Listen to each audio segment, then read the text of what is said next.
I tested 3 free AI thumbnail generators on my phone. No paid plan, same prompt, same rules. One looks pretty, one clicks, and one vibes pure YouTube sludge. Which one won? Let's find out. The rules are a bit strict. It's only phone with a free plan and only one prompt per AI with no manual edits. Each thumbnail gets scored on 5 axes that are visual impact, text readability, composition, brand feel, and click-through potential, which is the real-world kicker.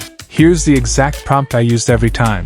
I'm a cook and I make cooking videos. Create a thumbnail for my newest video that teaches how to cook eggs. One shot, no follow UPS. Whatever the AI gives, gets judged. Firstly, I am going to test Gemini. Gemini's output. Excellent! 5 ways to cook eggs. Gemini looks good, soft lighting, nice composition, aesthetic. But on a phone it feels weak.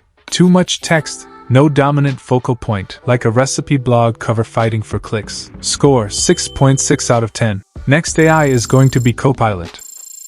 Copilot's result: a red background, a single egg, big bold text, hierarchy works. Eyeball jumps from face to text to egg. It's simple and readable, but it's also kinda boring. It won't explode in the feed, it won't flop either. Score 7.8 out of 10. The last AI is going to be ChatGPT's thumbnail. Bright, colorful, multiple egg dishes. It goes full YouTube mode, big text, high energy. Competes in the feed, but it's messy. Too many items fighting for attention, low memorability. Score is 7.4 out of 10.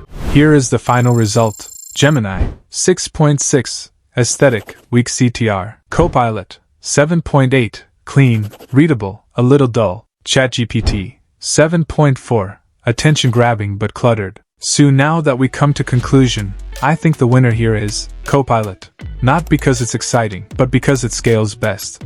I think Gemini, pretty, not clickable. ChatGPT, loud, generic. Copilot, clean and readable. AI can design thumbnails, but CTR still needs human judgment. Like this video if it saved you from a bad thumbnail. Comment which AI I should test next, and don't forget to subscribe to InfoVolt for free AI tests.